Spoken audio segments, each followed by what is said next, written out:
the first time Juliet Zimmerman walked into Rossi's Italian restaurant. She calculated that the side salad would give her enough calories to keep working through the evening shift without her stomach growling loud enough to embarrass her in front of customers. She slipped into the corner booth, the one with the worn leather that nobody else seemed to want, and opened the menu even though she already knew what she would order. The habit of looking felt important, like she was a normal person making a choice rather than someone who had precisely $12 to last until Friday. It was Tuesday. The restaurant hummed with the sound of silverware against plates and low conversation. Rossi's occupied a strange space in the city, upscale enough that most people dressed nicely, but accessible enough that someone in her thrift store cardigan did not look completely out of place. She came here twice a week because it was halfway between her morning job at the bookstore and her evening shift at the call center, and because the corner booth let her spread out her laptop and pretend she had a life that included leisurely meals. "Just the house salad, please," she told the waiter when he approached, "and water. Dressing on the side. Actually, no dressing is fine." It saved $2. The waiter nodded without judgment and disappeared.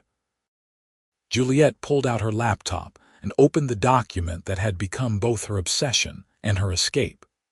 She was writing a novel about a woman who traveled through time by touching old photographs, and she poured into it all the adventure and romance and possibility that her own life lacked. She did not notice the man 3 tables away, who had watched this exact scene play out twice before. Theodore Thorne had not intended to become a regular at Rossi's. He owned 11 restaurants across the state, none of them Italian, all of them far more exclusive than this neighborhood establishment. But 3 weeks ago, his usual lunch meeting had been canceled, and he had been driving past when the memory of his grandmother's cooking drew him inside.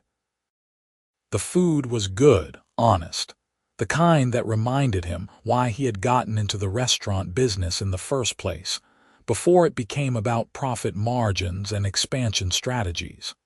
He had come back the next week because the veal was excellent. He came back the week after because he needed somewhere to think that was not his office or his empty penthouse. And then he had noticed the girl in the corner booth. The first time, he thought she might be waiting for someone. The second time, he realized she was alone, typing intently on her laptop while picking at a small salad. This was the third time, and Theodore found himself annoyed on her behalf when the waiter brought out a bowl that looked more like garnish than a meal. He knew hunger. Not recently, not for 20 years, but he remembered the specific mathematics of poverty, the way you learn to make $1 stretch across multiple days. He remembered the gnawing in your stomach that you tried to ignore, the headaches that came from not eating enough, the careful calibration of which meal you could skip. The woman looked to be in her mid-20s, with dark hair pulled back in a practical ponytail, and features that would have been striking if exhaustion had not smudged shadows beneath her eyes. She typed like someone possessed, her fingers flying across the keyboard, occasionally pausing to take a small bite of lettuce before diving back into whatever world existed on her screen. Theodore made a decision. "Michael," he said quietly when his regular waiter passed by. The woman in the corner booth. "What does she usually order?" Michael, who had worked at Rossi's for 15 years and had seen everything, did not even blink. "House salad, no dressing, water. Every Tuesday and Thursday like clockwork." "I see. When she comes in on Thursday, I want you to bring her what I am about to order. Tell her it is what the chef is trying for a new menu that he needs someone to taste test it. Do not mention me. Can you do that, Mr. Thorne? You know I can. But may I say something?" "She seems like a proud one. She might not accept." Theodore smiled, the expression softening the hard lines of his face. Then we will have to be creative. I trust you, Michael. You have always understood people. He ordered as he left. The butternut squash soup, the chicken marsala with roasted vegetables, the tiramisu. Enough food for a proper meal, not so much that it would seem suspicious. Thursday arrived with rain that turned the city gray and cold. Juliet had worked the opening shift at the bookstore, which meant standing for 6 hours while her stomach cramped with hunger. She had eaten a packet of instant oatmeal for breakfast and told herself the salad at Rossi's would be enough to get her through the call center shift. She was typing a scene where her protagonist found herself in 1920s Paris when the waiter appeared with a tray full of food. "I am sorry, I only ordered the salad," Juliet said, looking up in confusion. "I know, miss, but the chef is testing some new menu items and asked if you would mind giving him your opinion. No charge, of course. He noticed you come in regularly and thought you might have a good palate." Juliet stared at the soup, the chicken that smelled so good her mouth watered involuntarily, the elegant little glass of tiramisu. Every instinct screamed that this could not be real, that there must be some catch, but the waiter's face showed only polite patience. "I could not possibly eat all this," she said weakly. "Just try what you can and let me know what you think. Really, you would be helping us out." It was the helping part that convinced her. Juliet had been on the receiving end of charity before, and it always left her feeling small. But if she was providing a service, even just her opinion that felt different, it felt acceptable. "Okay," she agreed. "Thank you." The first spoonful of soup nearly made her cry. It was rich and creamy with just a hint of nutmeg warming her from the inside out. She had not realized how cold she had been until heat spread through her body. The chicken was tender, the sauce complex and perfect, the vegetables roasted with herbs that must have cost more than her weekly grocery budget. She ate slowly, trying to make it last, trying to memorize every flavor. Between bites, she typed notes in her phone about taste and texture, and the way good food could feel like being cared for. Maybe her protagonist could have a scene in a restaurant. Maybe food could be important to the story. 3 tables away, Theodore Thorne watched her face transform and felt something shift in his chest. She ate like someone savoring a miracle, and he found himself wanting to give her more of them. The next Tuesday, Juliet arrived at Rossi's with a handwritten note for the chef, thanking him for the opportunity to taste the new menu items and offering her genuine thoughts on each dish. She had spent Sunday afternoon crafting it, trying to sound knowledgeable without seeming presumptuous. She handed it to Michael, the waiter, and ordered her usual salad. 10 minutes later, Michael returned with linguine in white wine sauce with clams, fresh bread, and a small arugula salad. "The chef appreciated your notes," Michael said smoothly. "He would like your opinion on the pasta if you do not mind. He is thinking of adding it to the lunch menu." Juliet wanted to protest, but the smell of garlic and wine and fresh seafood overwhelmed her objections. "Are you sure?" "Absolutely. He values your input." This time, Juliet let herself enjoy it without quite as much guilt.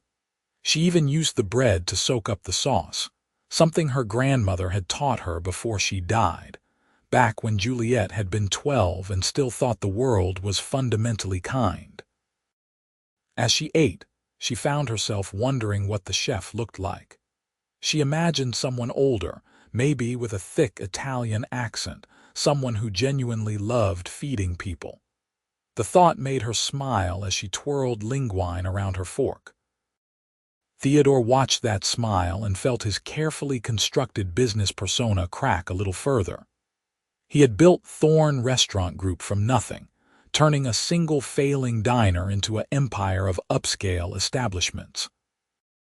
He was known for being ruthless in business, uncompromising in his standards, impossible to read across a negotiation table. He dated occasionally, always women from his own world who understood that his work came first, relationships that ended amicably when both parties got bored. But watching this woman eat food he had chosen for her, seeing her face light up with simple pleasure, made him feel things he had not experienced since he was young and still believed in the kind of love that changed you. This could not continue. He knew it was strange, this anonymous gifting of meals. He knew he should either introduce himself or stop coming to Rossi's on Tuesdays and Thursdays, but he could not seem to do either. Instead, he ordered more food for her: the braised short ribs, the wild mushroom risotto, the panna cotta with berry compote. Each time, Michael delivered it with a story about the chef needing feedback, and each time, Juliet accepted with a gratitude that made Theodore's heart ache. She began to gain weight, just a little enough that her face lost that hollow look. She smiled more easily. One Thursday, she laughed at something on her screen, a bright, unexpected sound that carried across the restaurant and made Theodore forget what he had been thinking about.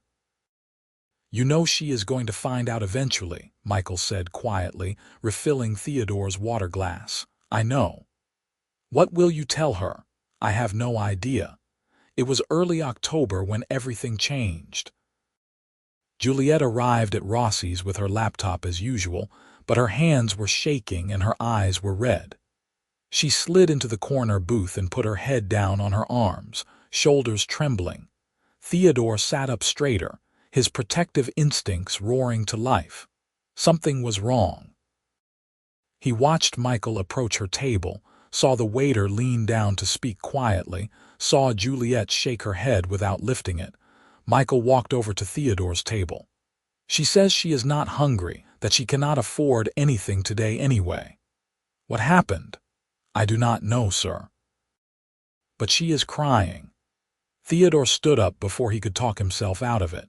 He had been content to help anonymously, but he could not sit 3 tables away while she fell apart. He crossed the restaurant and stopped beside the corner booth. "Excuse me. I do not mean to intrude, but are you all right?" Juliet lifted her head, revealing a face blotchy with tears. She stared at him, at this tall man in an expensive suit with dark hair going silver at the temples and eyes that looked genuinely concerned. "I am fine," she said automatically, then realized how ridiculous that sounded when she was clearly not. "Sorry, I did not mean to cause a scene." "You are not causing anything. I just wanted to make sure you were okay. I have seen you here before." She wiped at her eyes with the back of her hand. "Just a bad day. A bad week, actually. I lost one of my jobs. The bookstore is closing." "I am sorry. That is terrible timing." "The worst part is I loved that job. I did not make much money, but I got to be around books all day, and the owner let me recommend things to customers.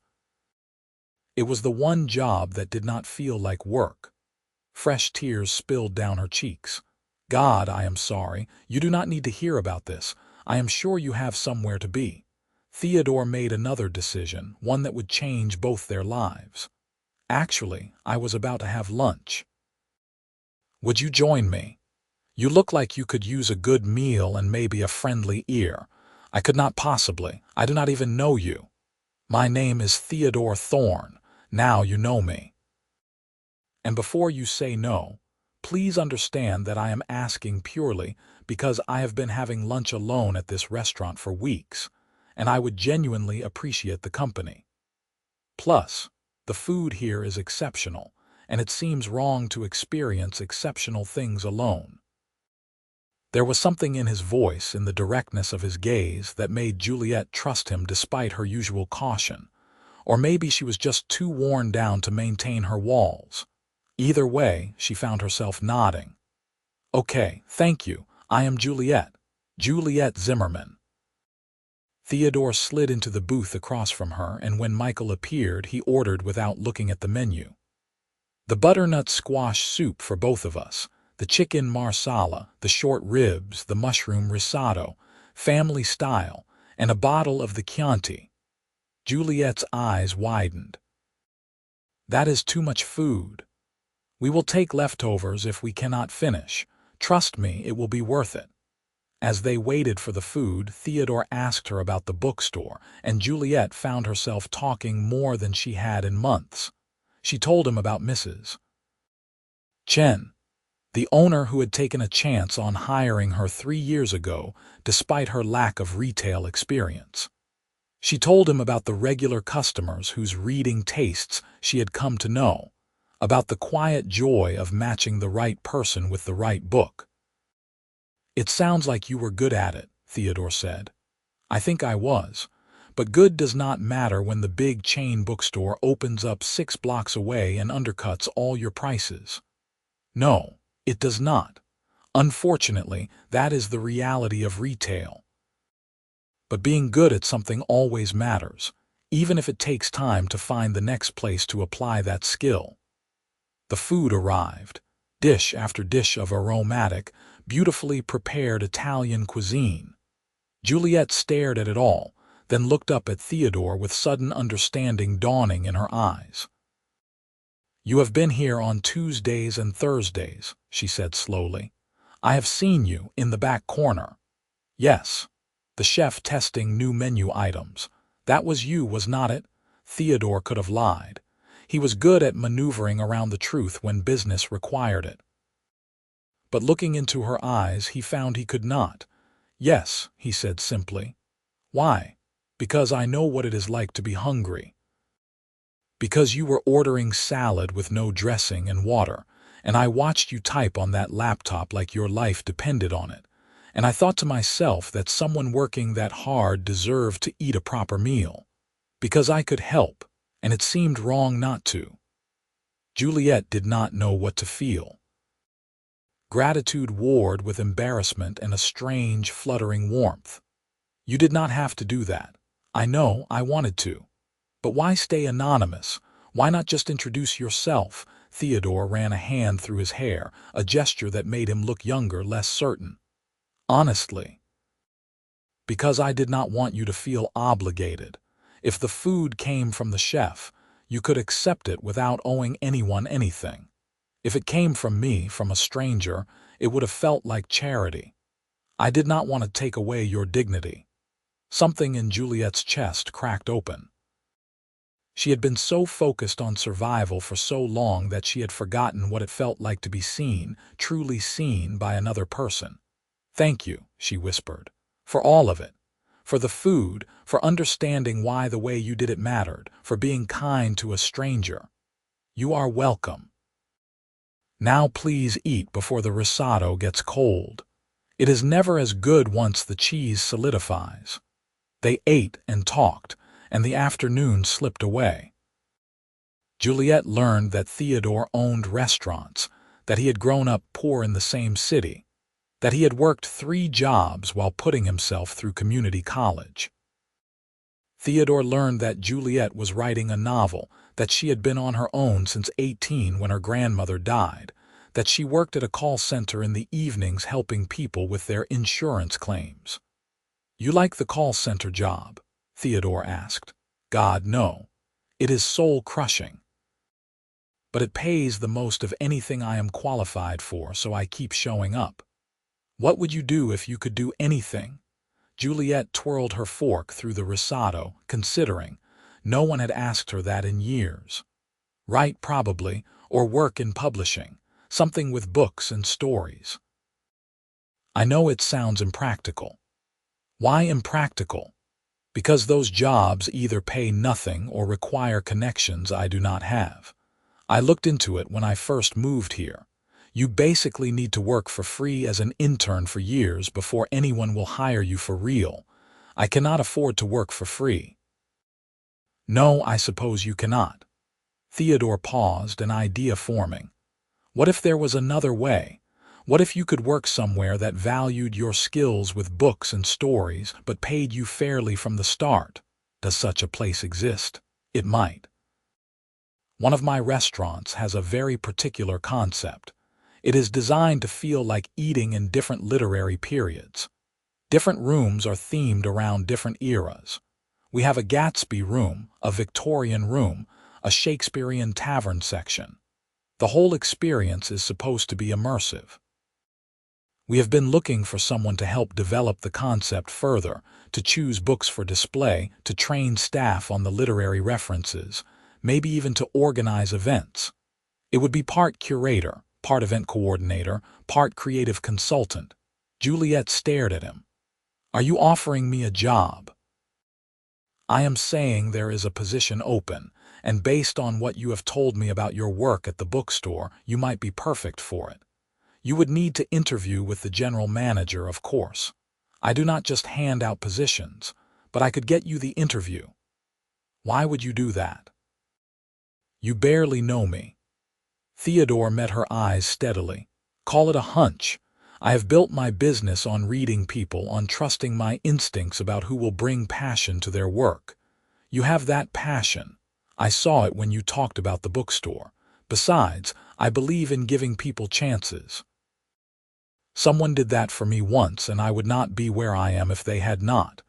Juliet felt tears threaten again, but this time they were not from despair. I do not know what to say. Say you will come in for an interview next week. Okay, yes, thank you.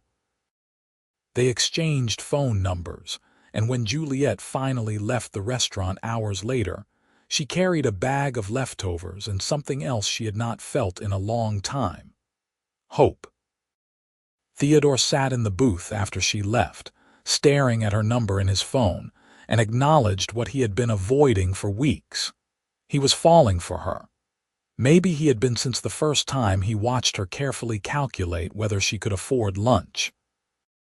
It was foolish and complicated and potentially terrible for business if she joined his staff, but he could not seem to care about any of that. The interview happened on a Tuesday morning at Chapters, Theodore's literary-themed restaurant. Juliet dressed in her best outfit, a navy dress she had found at a consignment store, and tried not to visibly shake as she walked through the door. The restaurant took her breath away. She entered through what looked like a study from a Victorian mansion, all dark wood and leather chairs and floor-to-ceiling bookshelves. Beyond it, she could see other rooms, each with its own distinct atmosphere. It was like walking through literary history. The general manager, a sharp woman named Patricia Russo, gave her a comprehensive interview. She asked about her reading history, her experience with customer service, her ideas for expanding the restaurant's concept. Juliet found herself talking animatedly about themed dinner events, author readings, book club partnerships with local libraries. You have clearly thought about this, Patricia said, making notes. I love books, Juliet said simply. And I love the idea of creating experiences around them. Reading does not have to be solitary, it can be communal and celebratory. Patricia smiled. When can you start? Wait, really? I got the job, you got the job. Theodore said you would be perfect, and I have learned to trust his judgment. Also, your enthusiasm is exactly what we need. This place has been running on concept alone for too long. We need someone who can bring it to life. Juliet started the following Monday. She quit the call center with relief so profound it felt physical, and threw herself into her new role with everything she had. She spent her first week just absorbing the space, understanding the flow of the restaurant, getting to know the staff. Theodore came by every few days, ostensibly to check on operations, but really to see her. He watched her rearrange the books in the Gatsby room to better reflect the era, observed her patiently explaining to servers why the details mattered, noticed the way she lit up when talking to customers about the design. You were right, Patricia told him one evening. She is perfect for this. I am glad it is working out, Theodore said, trying to sound professional while his eyes tracked Juliet across the room. Patricia gave him a knowing look. You should ask her out. That would be inappropriate. I am essentially her boss. You own 11 restaurants. You have 200 employees. You do not directly supervise her, I do. And you are allowed to have a personal life, Theodore. God knows you have not had one in years. Theodore did not ask her out, not that week or the next. He told himself it was because he wanted to give her time to settle into the job, to feel secure in her position before he introduced any complications. He told himself he was being professional and appropriate. Really, he was afraid. Afraid that she would say no, that he had misread the warmth in her eyes, that she saw him as a benefactor and nothing more. But November arrived with a clarity that cut through his excuses. Juliet had been working at Chapters for 6 weeks when she organized her first major event. A 1920s themed dinner featuring food from Gatsby, era-appropriate music, and she had even convinced a local theater group to perform scenes from the book between courses. It was a massive success. Every seat sold out. Customers raved about the experience. Local food bloggers wrote glowing reviews, and Juliet managed all of it with a grace and competence that made Theodore's chest swell with pride. He found her after the event, in the back office where she was finally sitting down after being on her feet for 12 hours. She had kicked off her heels and was rubbing her arches, her face flushed with exhaustion and triumph. "You did an incredible job tonight," Theodore said from the doorway. Juliet looked up and smiled, the expression so genuine and unguarded that it hit him like a physical force. "It went well, did not it? I was so nervous something would go wrong, but people seemed to really enjoy themselves." "They did not just enjoy themselves. You created something magical. I watched people taking photos, heard them talking about which other literary dinners they want to attend. You gave them an experience they will remember. I had a lot of help. The kitchen staff, the servers, Patricia keeping me organized. It was a team effort, led by you." "Accept the compliment, Juliet," she laughed, the sound tired but happy. "Okay, thank you. It felt good to pull it off." Theodore moved into the office, closing the door behind him. Juliet's eyes widened slightly, but she did not look uncomfortable, just curious. "I need to talk to you about something," Theodore said. "And I apologize in advance if this is inappropriate or unwelcome, but I cannot keep pretending I do not feel it." "Feel what?" "This. You. I have been thinking about you constantly since that first day at Rossi's. Before that, even when I was watching you eat salad and work on your laptop. I told myself I was just helping someone who needed it, that I was being a good person, but the truth is I was already drawn to you. And getting to know you these past months has only made it worse. Or better. I am not sure which." Juliet had stopped breathing. She stared at him, this powerful man who was suddenly looking at her like she was the most important thing in the world. "I am attracted to you," Theodore continued, his voice low and intense. "I admire your work ethic, your creativity, your kindness. I love the way you light up when you talk about books. I love that you take your coffee with too much sugar and that you are always cold so you keep a cardigan in your office. I love how you remember the regular customers' names and ask about their lives. And I would very much like to take you to dinner, if you would let me. Somewhere that is not one of my restaurants, where we can just be two people getting to know each other without work hanging over us." Juliet's heart was racing so fast she felt dizzy. "I thought you were just being nice, giving me a chance because you felt sorry for me. I gave you a chance because I saw your potential. I am asking you out because I am falling in love with you and I cannot keep it to myself anymore." "You are falling in love with me." She said it like she was testing the words, trying to understand them. "Yes. I know it is fast. I know it is complicated. You can say no and it will not affect your job at all. I promise you that. Patricia manages this restaurant and she thinks you are fantastic. Your position is secure regardless of your answer, but I had to tell you. I had to at least try. Juliet stood up, her bare feet silent on the office floor. She walked toward Theodore until she was close enough to see the flecks of gold in his brown eyes, close enough to smell his cologne, close enough to feel the heat radiating from his body. "I have been hoping you would ask me out for weeks," she said softly. "I kept telling myself I was imagining the way you looked at me, that someone like you could not possibly be interested in someone like me. But I wanted it to be real so badly." Theodore reached up slowly, giving her time to pull away, and cupped her face with his hand. His thumb brushed across her cheekbone, a touch so gentle it made her ache. "Someone like me," he repeated. "Juliet, you are extraordinary. You are talented and smart and resilient. You have fought for every good thing in your life, and you have not let struggle make you hard. That takes strength most people do not have. I thought you were out of my league. That is impossible. There are no leagues. There are just people trying to find someone who understands them, and I think I understand you. I think you might understand me too." "I would like to try," Juliet whispered.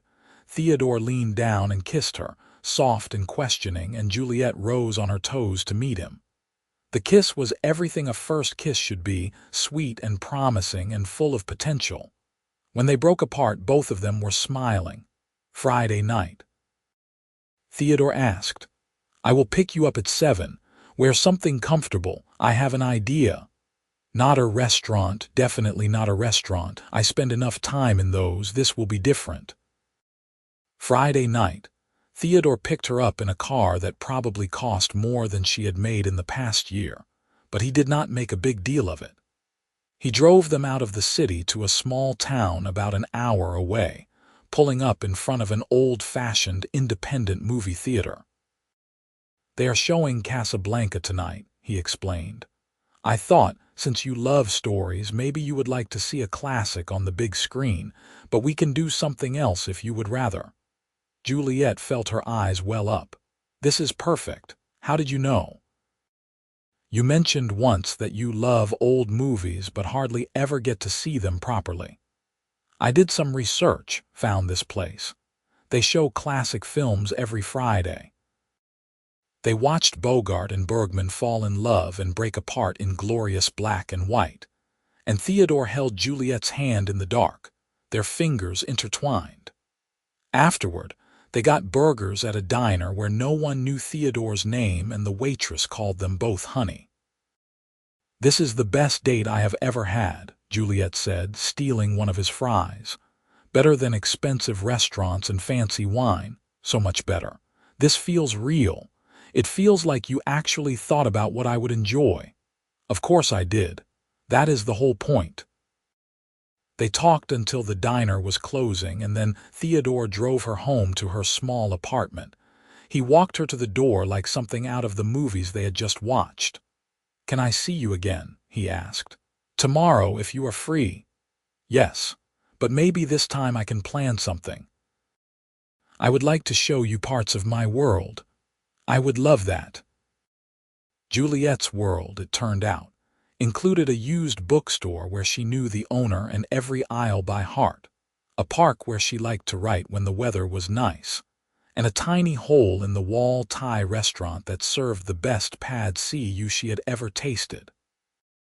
Theodore followed her through her life and fell deeper with every moment. They spent every free hour together over the following weeks. Theodore took Juliet to a charity gala where she wore a dress he insisted on buying her, and charmed his business associates with her genuine interest in their lives. Juliet took Theodore to an open-mic poetry night where he listened to her read a chapter from her novel and felt his throat get tight with emotion at the beauty of her words. "You are really talented," he told her afterward. "This should be published. It is not done yet. And getting published is almost impossible. Have you tried?" "Not yet. I wanted to finish it first, make it as good as I could. When you are ready, I know some people in publishing, not well but enough to get your manuscript read by the right eyes, if you want that." Juliet leaned against him as they walked. I want to do it on my own, but thank you for offering.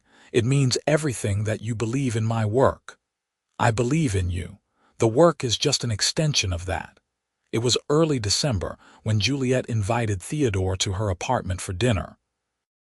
She had been nervous about it, worried that her small, shabby place would seem pathetic to someone who lived in a penthouse, but Theodore had been gently persistent. I want to see where you live, he had said, where you write your stories and drink your morning coffee. I want to know all the parts of you. So she cleaned obsessively and cooked the one fancy meal she knew how to make, chicken piccata with roasted asparagus, and tried not to panic when he knocked on the door. Theodore stepped into her apartment and looked around with genuine interest. He studied the bookshelves made from cinder blocks and boards, the desk by the window where her laptop sat surrounded by notes, the cozy nest of blankets on her second-hand couch. "This is wonderful," he said, and he meant it. "It feels like you, warm and creative and full of stories." They ate dinner at her small table, knees touching underneath, and talked about everything and nothing. Theodore told her about his childhood, about his mother who had worked 2 jobs to keep them fed, about the teacher who had seen potential in him and pushed him to apply to college. Juliet told him about her grandmother, the only family she had ever really known, about the hole her death had left. "She would have liked you," Juliet said. "She always said I should find someone who made me feel brave instead of small. You make me feel like I can do anything." "You can do anything. You were doing it long before I came along. Maybe, but it is easier with you beside me." They moved to the couch, and conversation gave way to kissing, sweet and heated and full of yearning. Theodore pulled her into his lap, his hands tangling in her hair, and Juliet felt desire pool low in her belly. But when his hand slid under her shirt, he paused. "We do not have to rush this," he said, his voice rough. "I want you, God knows I want you, but only when you are ready." "I am ready," Juliet said. "I want this. I want you." They made love on her couch and then again in her bed, learning each other's bodies with tenderness and passion. Theodore was careful with her, attentive, making sure she found her pleasure before seeking his own. Afterward they lay tangled together, sweaty and satisfied and completely content. "Stay," Juliet whispered. "Do not go home tonight. I was hoping you would ask." They fell asleep wrapped around each other, and when Juliet woke in the morning to find Theodore in her bed, his hair messy and his face soft with sleep, she felt a certainty settle into her bones. This was real. This was lasting. This was love. The holidays arrived, and with them, complications. Theodore had standing commitments, charity events and business dinners that he could not avoid. He wanted Juliet beside him for all of it, but she hesitated. "I do not fit into that world," she said when he invited her to a Christmas gala at the art museum. "I do not have the right clothes or the right background. People will wonder what you are doing with me. I am doing exactly what I want, which is being with the woman I love, and I do not care what anyone else thinks about it." "You love me." Theodore pulled her close, his expression serious. "I love you. I have loved you since before I knew your name, and I would be honored to have you on my arm at this event, but only if you want to go. I will never push you into something that makes you uncomfortable." Juliet took a deep breath. "Buy me a dress and teach me which fork to use, and I will go." The gala was intimidating, full of women in designer gowns and men in custom tuxedos, but Theodore never left her side. He introduced her to everyone as his girlfriend, not hiding or downplaying what she did for work. When one particularly snobbish woman made a comment about Juliet's profession, Theodore had shut it down immediately. "Juliet is the creative director for one of my restaurants," he said coolly. "She is incredibly talented. Perhaps you have heard about the literary dinner events at Chapters. Those were her creation. They have been featured in 3 major food publications in the last month." The woman had backtracked quickly, and Theodore had guided Juliet away. "Sorry about her," he said. "Some people define themselves by making others feel small. They are not worth your energy. You really do not care what they think, do you? Not even a little. You are the best thing that has happened to me in years. Anyone who cannot see that is an idiot." Christmas came, and Juliet was anxious about gifts. What did you give a millionaire who could buy anything he wanted? She settled on something personal. A first edition of the book that had inspired his restaurant empire, a memoir by a famous chef that he had mentioned reading when he was 19 and deciding what to do with his life. She wrapped it carefully and gave it to him on Christmas morning in his penthouse where she had stayed the night before. Theodore unwrapped it slowly, his expression unreadable. Then he looked at the book, really looked at it, and his eyes went bright. "How did you find this?" he asked, his voice rough. "I know a lot of used bookstore owners. I called in some favors, did some research. It took a while, but I found a seller who had a first edition in good condition. I know it is not much, but I thought maybe it would mean something." "It means everything." Theodore set the book down carefully and pulled her into his arms.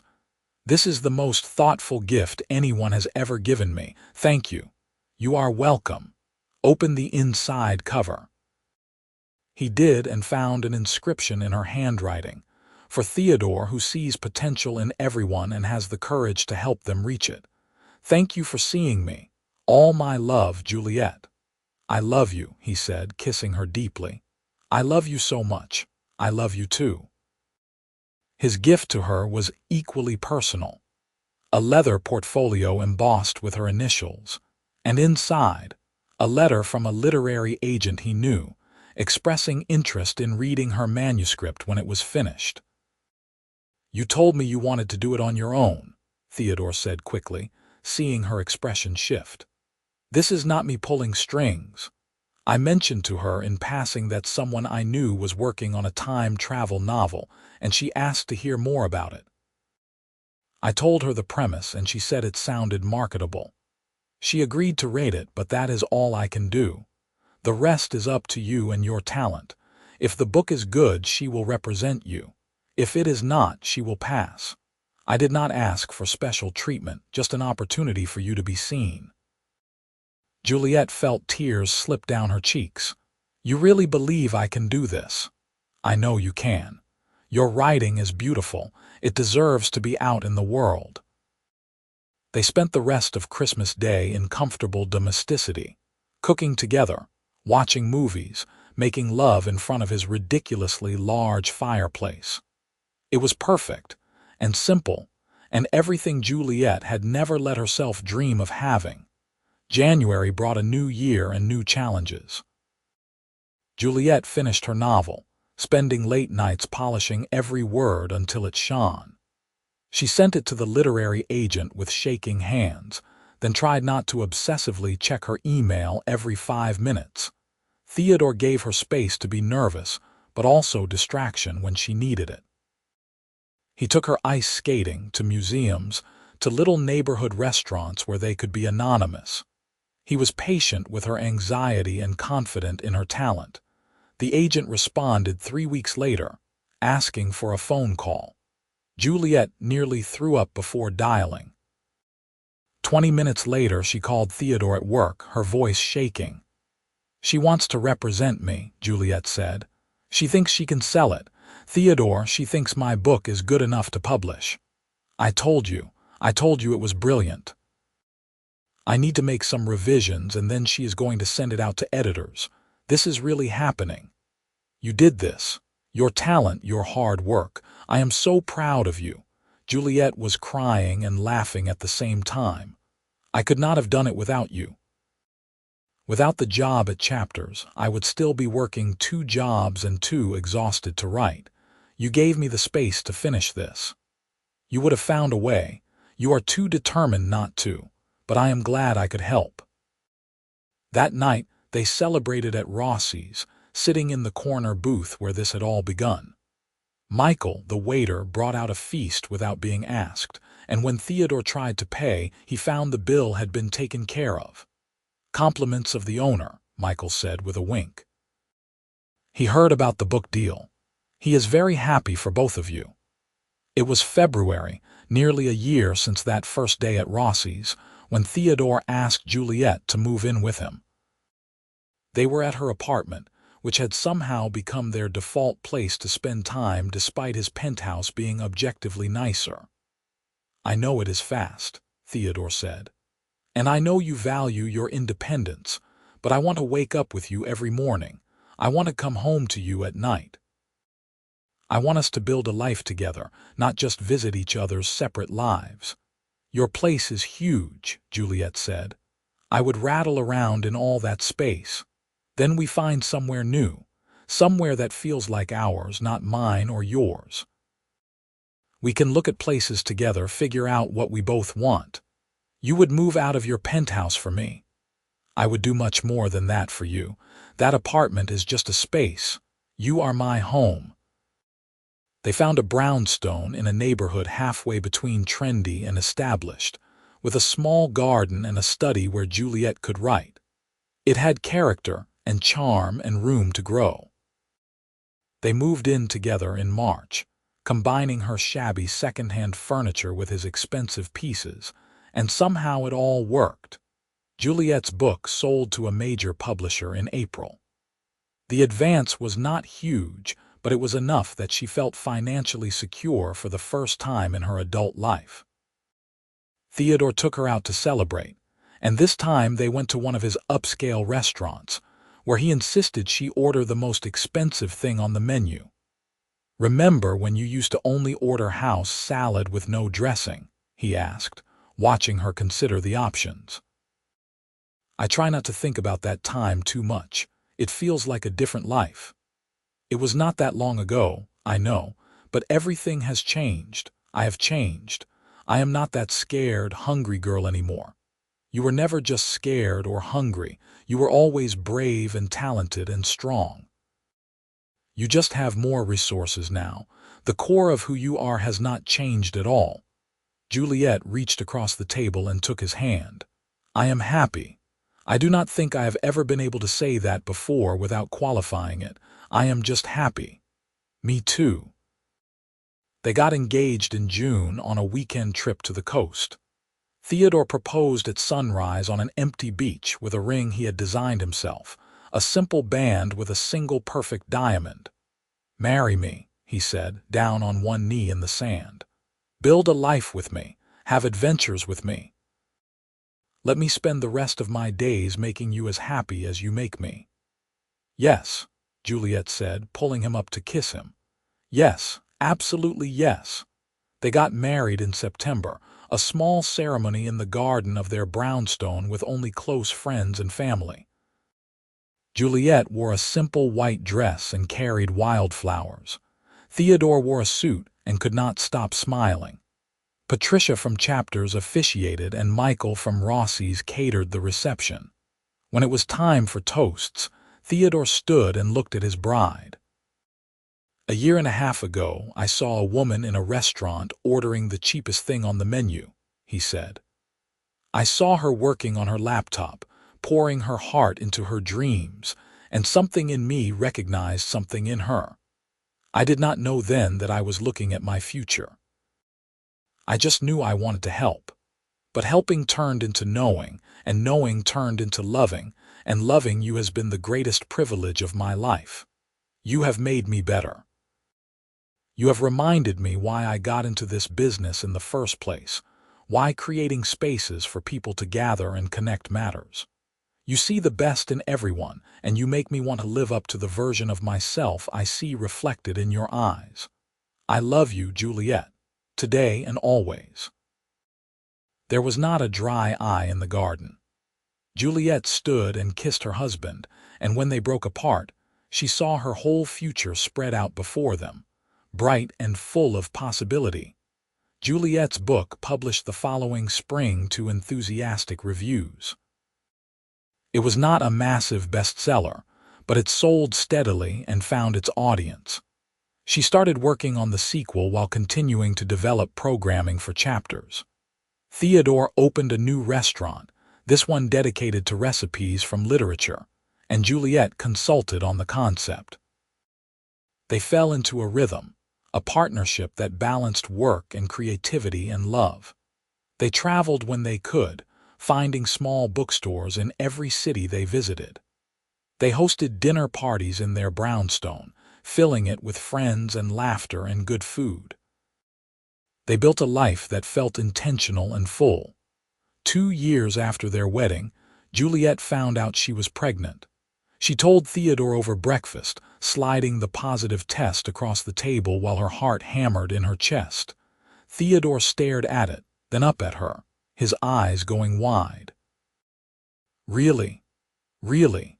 I know we talked about waiting a bit longer, but surprise, apparently." Theodore stood and pulled her out of her chair, spinning her around the kitchen. "This is the best surprise. We are having a baby." "We are having a baby," Juliet repeated, and the reality of it settled over her like a warm blanket. They were creating a family, something she had never had, something Theodore had lost too young. Together, they were building something new. Their daughter was born in December, a week before Christmas, with dark hair and her father's eyes. They named her Elena Rose after both their grandmothers, and Theodore cried when they placed her in his arms for the first time. "She is perfect," he whispered. "You are perfect." "I did not know I could love this much." Juliet, exhausted and sore and deliriously happy, watched her husband cradle their daughter and felt her heart expand. This was what she had been fighting for all those years, even when she did not know it. Not just survival, but this: love and family and a home that felt safe. They brought Elena home to the brownstone and learned how to be parents together, stumbling through sleepless nights and endless diaper changes with humor and patience. Theodore scaled back his hours at work, determined not to miss these early days. Juliet wrote when the baby napped, slowly working on her third book while Elena slept in a bassinet beside her desk. Life was messy and chaotic and absolutely beautiful. On a Tuesday in March, when Elena was 3 months old, Theodore suggested they go to Rossi's for lunch. Juliet had not been back since the wedding, busy with pregnancy and then new motherhood, but the idea appealed to her. They walked in with Elena in her carrier, and Michael greeted them like old friends. He led them to the corner booth, the one where Juliet used to sit alone with her laptop and her salad and set down menus. "What will it be today?" he asked, his eyes twinkling. Juliet looked at the menu, at all the options she could now afford without thinking twice, and felt emotion well up. She looked at Theodore across the table, at Elena sleeping between them, at the life they had built from that first moment of kindness. "The chicken marsala," she said.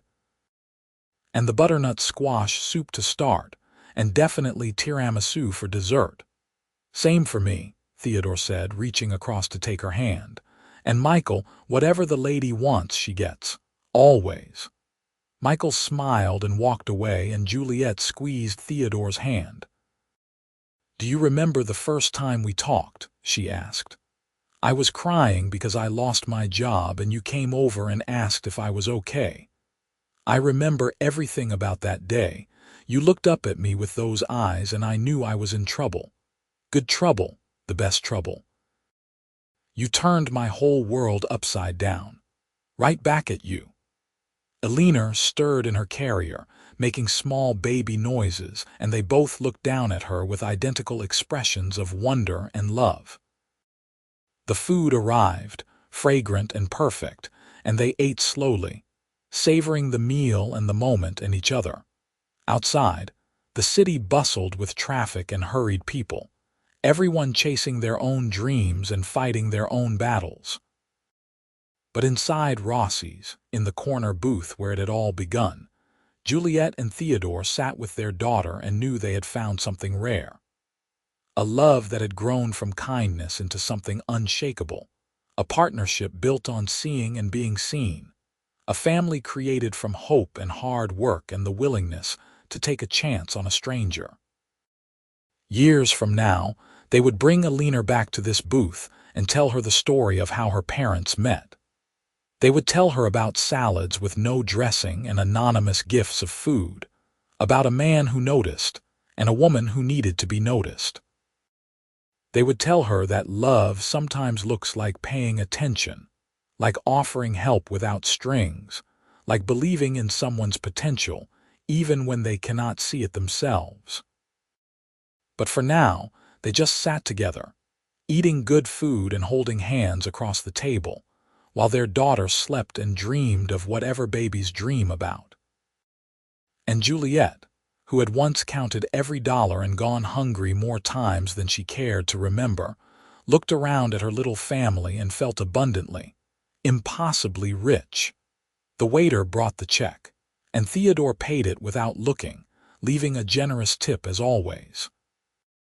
As they gathered their things and prepared to leave, Juliet took one last look at the corner booth. "Thank you," she said softly. "For what? For seeing me. For that first meal and every meal since. For believing I was worth it when I did not believe it myself. For loving me." Theodore leaned over Alina's carrier and kissed his wife gently. "Thank you for letting me.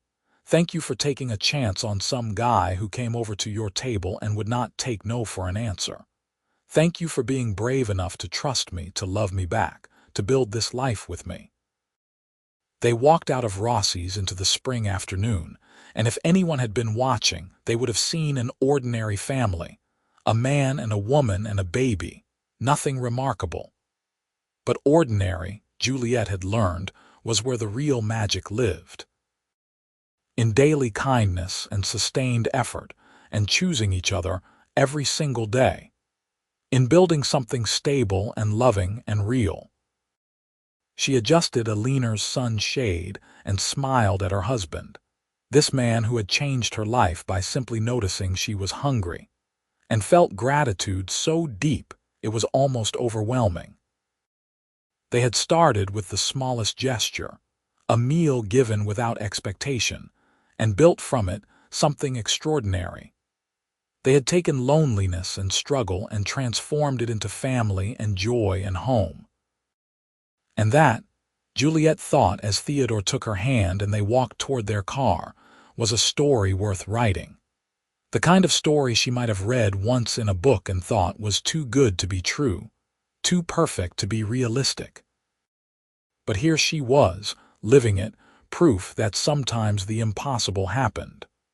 Sometimes kindness led to love, and love led to family, and family led to the kind of happiness she had stopped believing existed. Sometimes, if you were very lucky, someone noticed you ordering the cheapest thing on the menu and decided to do something about it. And sometimes, that small act of noticing changed everything.